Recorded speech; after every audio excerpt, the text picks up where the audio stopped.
जो वचननामा आहे तो आधीच प्रसिद्ध केला होता, परंतु ह्या ज्या गोष्टी आता आम्ही ज्या आपल्यासमोर मांडत आहोत, ह्या त्या विशिष्ट समाजाशी म्हणा किंवा त्या संस्थांशी म्हणा किंवा त्या नागरिकांशी म्हणा चर्चा करून हे प्रश्न ऐरणीवरती आलेले असल्यामुळे ते प्रश्न आम्ही हातात घेतलेले आहेत आणि ते प्रश्न नुसते हातात न घेता आमच्या वचननामा म्हणून ते प्रश्न आम्ही जाहीर करत आहोत. म्हणजे आम्ही जनतेला ते वचन देत आहोत की ह्या पद्धतीचा जो जे प्रश्न आहेत त्याच्यामध्ये मराठा आरक्षणाचा जो विषय आहे, मराठा आरक्षणाला मी पहिल्यापासून पाठिंबा दिलेला आहे. सर्वात आधी मला वाटतं मीच पाठिंबा दिला होता आणि त्या पद्धतीने कारण तो गरजवंत मराठ्यांचा आक्रोश येतो आणि तो कुठेतरी सरकार दरबारी मांडण्यात जर मला यश आलं किंवा मांडण्याची संधी मिळाली तर मला ते मी ते जरूर मांडण्याचा प्रयत्न करेन. त्याच्यानंतर वाळजुनी नदीचा जो विषय आहे तो मी मागच्या अधिवेशनामध्ये तो घेतला पण होता. आपण त्याला चांगल्या प्रकारे प्रसिद्धी सुद्धा दिली होती. पण तो प्रश्न तडीस लावण्यासाठी त्या पद्धतीने पावलं उचलली जातील आणि वाळजुनी नदीचा प्रश्न जो इतके वर्ष म्हणजे वर्षानुवर्ष प्रलंबित राहिलेला आहे, हा प्रश्न तडीस नेण्यासाठी ते जे प्रयत्न आहेत ते प्रयत्न करणार आणि तसं सकारात्मक आपल्याला निरोप माननीय मुख्यमंत्र्यांकडून आलेला आहे. त्याच्यानंतर मतदारसंघामध्ये एक मध्यवर्ती ठिकाणी एक अद्ययावत म्हणजे ज्याच्यामध्ये सर्व प्रकारच्या योजना असतील, सर्व प्रकारचं काम कम्प्युटरपासून सहीपासून सर्व आणि पंतप्रधान योजना असतील, महाराष्ट्र शासनाच्या ज्या 10 ते 12 योजनाच्या सर्वांचं काम त्या कार्यालयातून होईल असं एक सुसज्ज कार्यालय आपण उभारण्याचं लोकांना वचन दिलेलं आहे. त्याचप्रमाणे मेट्रोचा जो मार्ग आहे,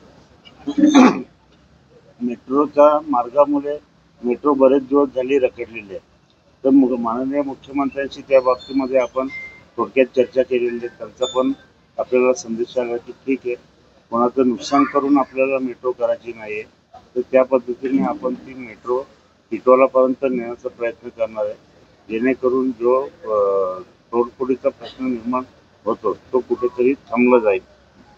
त्यानंतर खानदेश समाजाची काही लोक आम्हाला जॉईन झाले होते आणि त्यांनी मला आग्रह केला होता की त्यांचा नारपार गिरनार नदीजोड प्रकल्प, हा प्रकल्पामधून त्यांना जेवढं TMC पाणी भेटायला पाहिजे तेवढं भेटत नाही, तर ते आवाज उठवणारा कोणी आम्हाला साथ देत नाही. तर आम्ही पूर्ण खानदेश आपल्या पाठीमध्ये उभं राहू. तर आपण जर त्या प्रश्नाबद्दल आवाज उठवला तर मी ते ठरवलेलं की जर तुमचा प्रश्न योग्य असेल तर त्या प्रश्नावरती जरूर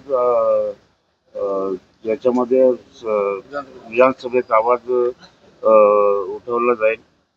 त्यानंतर डॉक्टर अनिलजीबाई जोशी या कल्याणच्या डॉक्टर आणि माजी आमदार नरेंद्र पवार यांनी मागणी केलेली आहे की त्यांचं स्मारक व्हावं, तर ते स्मारक आपण जरूर करणार. त्यानंतर डॉक्टर बाबासाहेब आंबेडकरांनी जे संविधान तयार केलेलं आहे त्याच्याप्रती सद्भावना ठेवून, आदर ठेवून आपल्या कल्याण पश्चिम शहर भागामध्ये एक संविधान भवन उभारण्याचं आपण जनतेला कबूल केलेलं आहे. त्यानंतर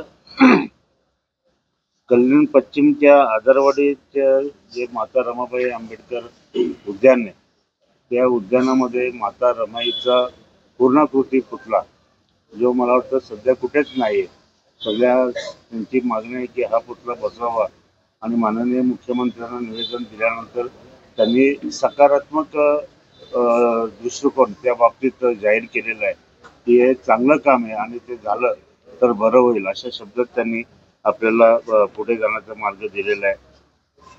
त्यानंतर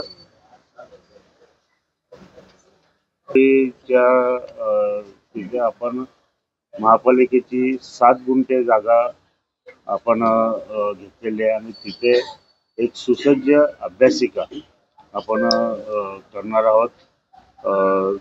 समाज मंदिर हॉल असेल, त्याच्यानंतर लायब्ररी असेल, UPSC MPSC केंद्र असेल, असं सुसज्ज अभ्यासिका म्हणजे आपल्या कल्याणमध्ये जी कुठंच नाही ती तिथे करण्याचा निर्णय आहे. जोड आपण जे वचननामा आहे तो आपण आज तुमच्या समोर सर्वांच्या वतीने जनतेसाठी जाहीर करत आहोत, सादर करत आहोत. आपण ह्या वचननाम्याला प्रसिद्धी द्यावी ही विनंती. धन्यवाद. जय हिंद, जय महाराष्ट्र.